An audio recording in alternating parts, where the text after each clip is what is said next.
episode of my mod tutorials. Today we're going to be looking at biofuel. Now, if you are only using Minecraft Reloaded, then this would be the only way to make your power.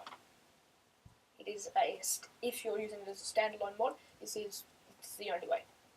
So the two machines that you're going to need today are the bioreactor and the biofuel generator. And before we get mixed up in how they work, let's just have a look at their crafting recipes. So the biofuel generator needs a furnace, some plastic sheets, which are raw plastic obtained by smelting rubber bars, which are made by smelting balls of glue or rubber from any other mod. And you're also going to need a machine frame, some pistons, some blaze rods, a redstone transmission coil, and another blaze rod, and a furnace. Now these machine frames, I suggest you craft quite a few of these, because you're going to need them for almost every manufacturing machine. They are simply gold, glass, and steel. Now these pieces of glass are just glass blocks, so it's just I have chiseled on, so there are lots of different types of glass, which is nice. And also the redstone transmission coil, which is simply redstone and silver. Now, also, you're going to need the bioreactor. Now, what the bioreactor does is it effectively turns all sort of plant matter into fuel, and what our biofuel generator is going to do is turn that fuel into power. So, the bioreactor is slime balls, congealed blood, or any other kind of like ghastly things, sugar, bricks, machine frames which we've already talked about, plastic sheets, and some fermented spider eyes.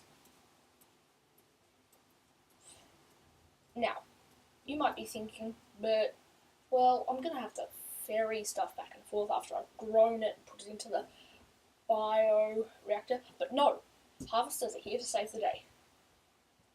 So, what you're going to need is a basic harvester planter setup. I suggest you use some kinds of grains, because trees can get out of control, and also it's just a bit easier to use them. And for this you're just going to need the basic setup. I have powered all these, but you're probably going to need to kickstart this system if you're only using Minecraft Reloaded and you don't have steam dynamos or anything, by actually manually putting some plants and things into the reactor. And first you're going to need a pipe out of your harvester, which is going to go along and it's going to connect back in to your bioreactor.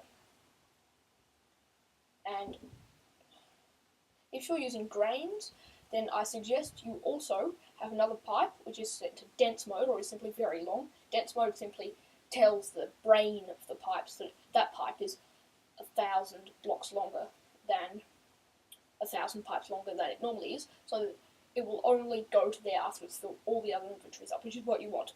So if you're using seeds, it will put all the wheat into the chest, because wheat will not generate power, it will not work in the bioreactor. So you might be thinking, hang on, what does work? Harvesters harvest wheat? No, seeds. They also harvest seeds. So you're going to need to pipe the seeds out of the harvester, and they will go into your bioreactor, and that will pretty much make biofuel, which pipes into the biofuel generator, which will make power.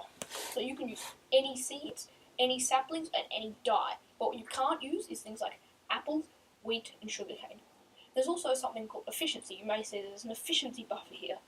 So if I just put one kind of seed in, we can see it's already started working, but the efficiency was not very high.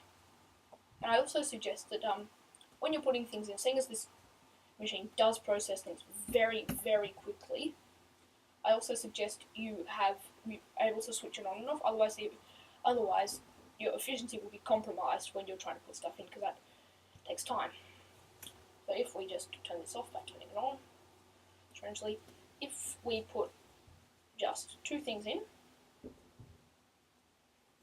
come on, oh, it appears my game is not working. I should fix it.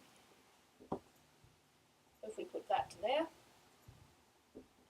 oh no, you have to put them into the bioreactor 3x3 inventory first. Now, as we can see, our efficiency is going up the more we put stuff in. So if I put all of these different things in, you can use all the different dyes and saplings, it will go up exponentially every time you put something in. So eventually it will come to 1,425, 1,425. Pretty much what that means, you have a lot of variety, so it will be higher, it will have higher efficiency, so it will generate pretty much more power per sapling or seed or dye or whatever you're using. But if we can see that's just going down exponentially, and we can see if I put an apple in, it won't go into this hot bar. But, and if I put wheat in, it won't go in, and if I put sugarcane in, it won't go in. Pretty much what that means, you cannot use these things as fuels. Even though they're natural, you can't use them as fuels. But you can use all the dyes, so you have to put them into the inventory, then back into there. This has gone up, and this has already generated some biofuel. And that biofuel will then go into the biofuel generator, which is going to generate some power.